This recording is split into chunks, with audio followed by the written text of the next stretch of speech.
Hi, I'm GalaxyKuroNeko, and welcome to another Master Duel episode. Well, I say episode, this is going to be a starter guide for those who want to get into Yu-Gi-Oh!, especially in Master Duel. If you first launch up the game, you'll probably get like 3 starter decks to choose from, and you'll probably think to choose the Dragon one. I'd recommend against it, honestly. I would recommend getting the Synchro Unity one over either of the other options, the Dragon one or the Link one, because Links are kind of complicated to try and get your head around straight away. And I think the Synchro pack is probably the best one to go for. It's got good monsters in it and also like a good strategy with it to start with. And I would go to the solo mode and maybe try and play around with that deck in the first few solo modes. Go through the tutorial, the dual restart, and dual training, respectively. Maybe try and do the other archetypal solo modes, being these 3 maybe. And if you want to explore more into the game and try and make your own deck, we'll go over that now and maybe you'll get some pointers. So first, I would recommend going to Special. If you can, get during this event anyway, there's not much time left on it, but if you can, I would recommend getting the anniversary stuff. Probably ignoring these 2 things for now. But the anniversary bundle is quite good. You can get the gems for it. If you're willing to spend money to get the gems or not, it's up to you. These aren't here, then ignore this completely. Then I would go to the bundle deals. Some I'd recommend more than others. I think some cards here are better than others. But I would definitely recommend this one as probably your first one. Ash Blossom is an amazing card, and it's good in all decks basically. And you also get a bunch of master packs too. These can unlock secret packs for you and also get you gems back when you spend gems to buy this. As you can see, I've already purchased this because I played a little bit of Master Duel. Then I'd recommend Infinite Impermanence and then Lightning Storm. Either of these in any order, depending on which one you want. Lightning Storm being a spell trap removal and also monster removal if you control no face-up cards. Or either or. And it's a good card to have.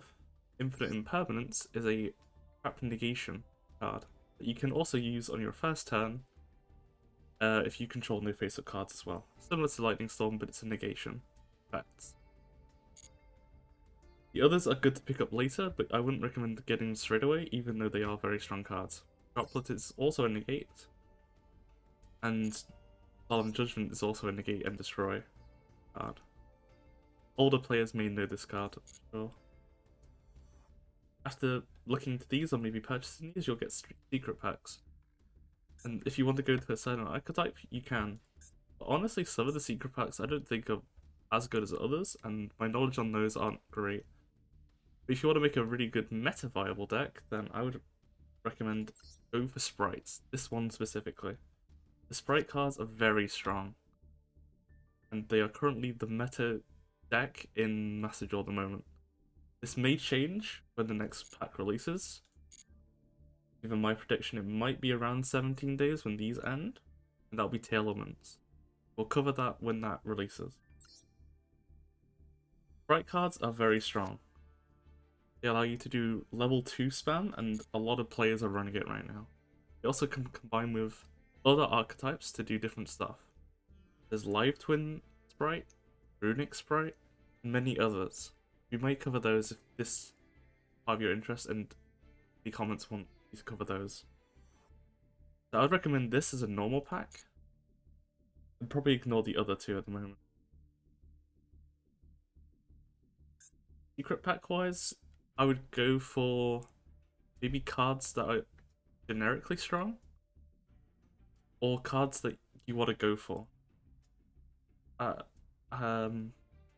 It's up to you really, I guess. Now we'll move on to structure decks.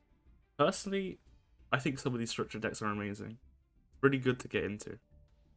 First one we'll talk about is the Dark Magician structure deck. I think is one of the best structure decks here. It gives you a lot of good cards for the Dark Magician archetype, and it's quite newbie friendly, I guess.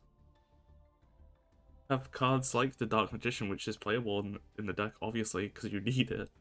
It also gives you the Illusion of Chaos, which is good for payoffs. Dark Magical Circle, which can combine with Eternal Soul to mess around with your opponent's board. Generally, the playability of this isn't quite good. Fortunately, I don't have it, so I can't really show you to test it.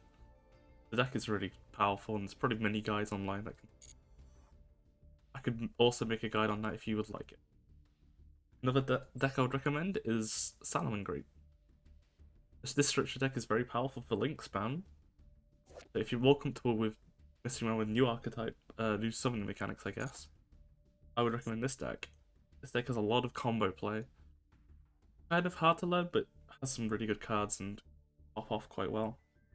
Including Eco Talker Heat Soul, which is a very powerful generic link monster. Cards such as Cyanide Mining, which allows you to search your deck for a level 4 or lower Cyburst to continue to play in different decks. Also very good generic, generic, it's not generic at all. Very good negation and targeted destruction and other things.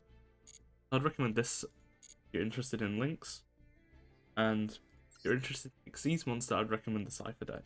Cypher deck is very powerful at doing OTKs, 110 kills that being, and can be very good at setting up big strong monsters to defeat your opponent if they have got the fences for it.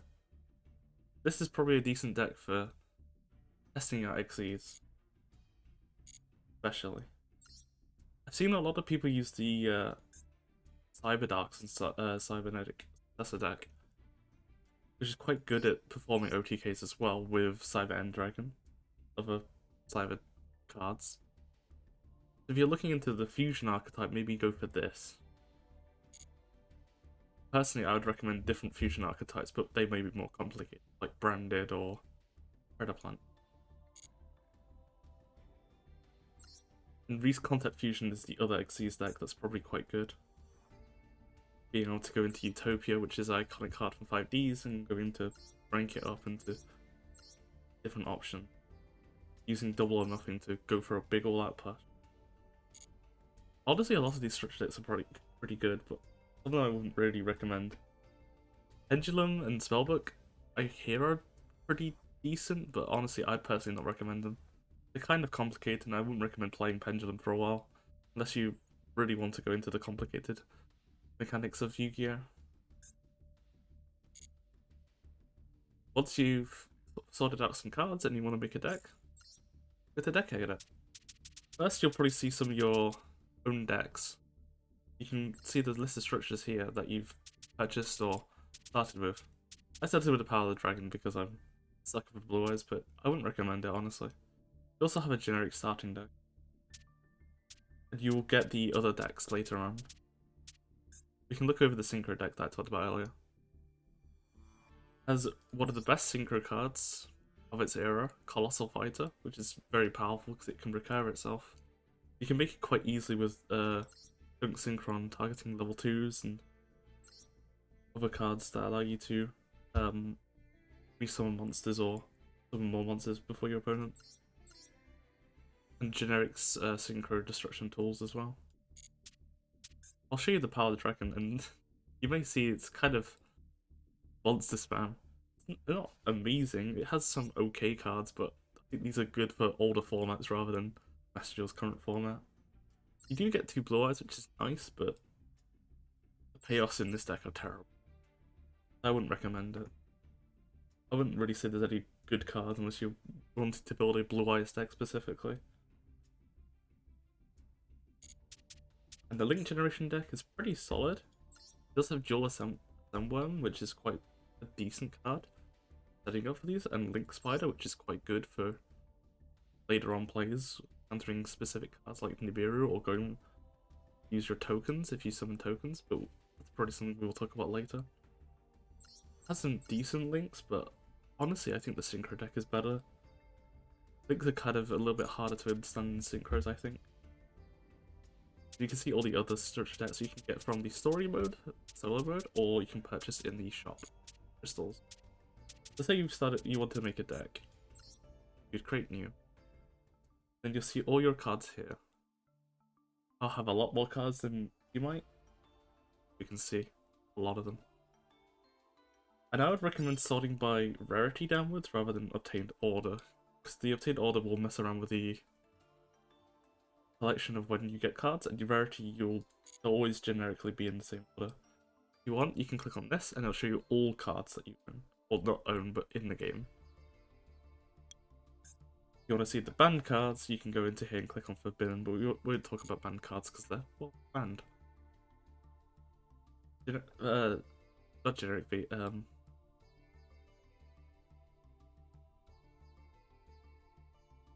when you want to start making a deck, I would recommend trying to make a deck around 40 cards. 40 cards is the best place to start, and I'll show you why. Go to my runic deck, for example. This runic deck has 40 cards. 40 cards mean you're more likely to see the cards that are good, more likely to see the cards that are strong, more likely to see the cards that will win you the game. Cards that have 1, you can only have 1 of. Cards that have 2, you can only have 2 of. Right? And 3, well, they don't have a number because you can have 3 of them. 3 is the maximum you can have. I'd recommend making a deck, having 40 cards in it if possible, trying to have it many cards from your archetype that you would like to name the card. For example, the archetype of this is runic. So I'd try to have as many of the archetype that are good. Probably videos on making decks, or you can go to like ygoprodeck.com and they'll have a lot of different decks on there that you can probably copy or tweak. I would generically try and make this card. This card is really good. Game, unfortunately. It is banned in the TCG, which is the actual cardboard game of Yu-Gi-Oh! But in here it's not, and it's very powerful. You might want to make this card. Once you've got enough ultra rare fragments, which you can get from solo mode, or deconstructing ultra cards that you don't want to play. So if there's cards that you won't play, archetypes that you don't like, so you want to play Utopia but you're never playing Blue Eyes, you can dismantle a Blue Eyes card, for example. I would recommend doing that because there's no point holding all the cards that you get, because you're just gonna run out of gems, and if you want to spend money, sure, but a lot of people don't want to spend money, and you want to just get the fragments for the cards you want to play, decks you want to play. I'd recommend trying to get some staple cards first as well. Like I said, Max C, which we call a staple card, a card that can be used in any deck archetype. 3 Ash Blossom is always quite nice as well. Some negate cards like Effect Veiler and the Ghost Ogre and Moonlight Chill and stuff like that, also nice, but I wouldn't recommend getting all of them, maybe just one. And also, 1 Nibiru is also quite nice, because if the opponent likes summoning a lot of monsters, sometimes you'll see this in your hand and you can wipe that whole board. I'd also recommend maybe getting some of the pot cards. These cards are quite generically strong, allow you to search your deck for more good cards, so then you are more likely to see the cards that are good in your deck. For example, we're using 1 Pot of Prosperity, which allows me to banish up to 6 cards from my extra deck, to look at the top 6 cards on my deck, and pick 1 of them to add to my hand. Which means I could see a Fountain or one of my powerful Runic cards to get to my hand so I can do my plays. And that's it for this first little video. If you want to see more on specific things, then leave a comment section, and we'll talk more of those in a different episode of this mini-series that I might do. Hope you enjoyed, hope you learned something, and see you next time. Bye.